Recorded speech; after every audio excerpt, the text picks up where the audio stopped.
You can travel right now, and it's way simpler than you might think. Most of us work for a living, but more and more of us are working in a job we don't really like, with longer and longer commutes, in heavy traffic, congested cities, all to work long hours to get a paycheck that leaves us very little left over each month to enjoy. Most of us would like to get away now and again. A long weekend, city break, holiday or vacation, it doesn't matter. Now what if I told you that you can travel right now using a super common website like Skyscanner? I'll show you how to find cheap flights the world over.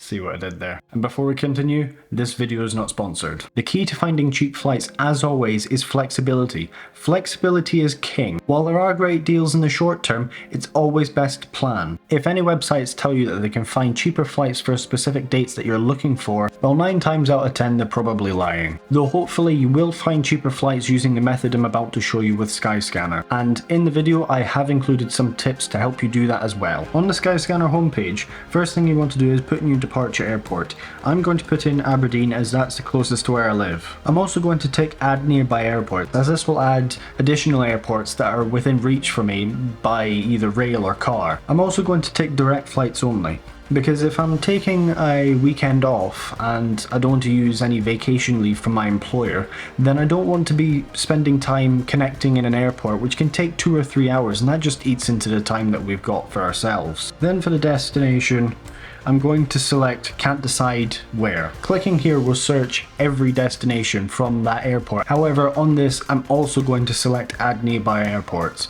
Just in case it selects a country and that country has 2 or so airports, it's going to select all the airports within that country. For departure date, I'm going to select whole month and then cheapest month, because I want to search all the months for the cheapest flights across the whole next year. Bear in mind, flight prices change all the time, so it is worth coming back maybe once a week and just checking what prices have changed. Then I'm going to make sure that my cabin class and travelers is set to economy class and 1 traveler, because I'm traveling on my own.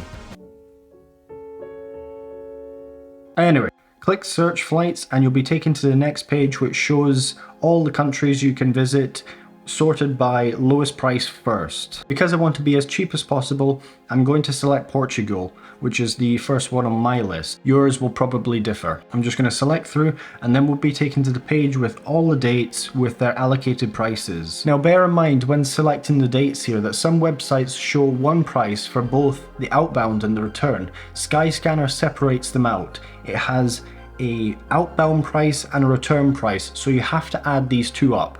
Select the dates that you want. I'm just going to select the 2 cheapest dates on mine, which is the 14th to the 18th. And then we're going to scroll down and set and press find flights. You'll be offered to create a flight alert. Create this if you want to. If you're not really fast, just get rid of it. Now it should be noted at this point that flight prices change so much that even while you're doing this process and searching through flights, it could change and you could be presented with a different price than when you started your search.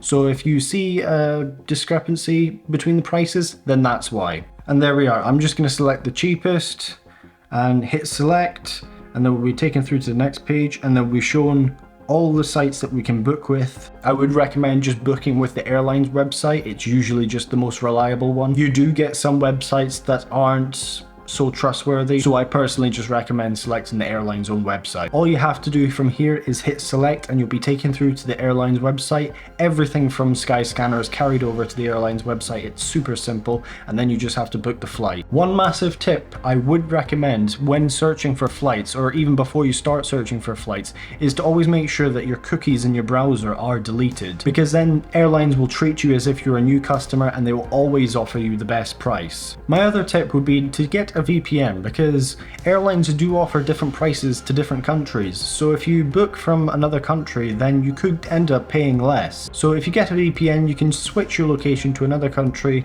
get a better price, and hopefully save just a little bit more money. And if you want to see what doing all this looks like, then you should definitely check out this video here, and also consider subscribing if you did like the video, and we'll see you in the next one, guys.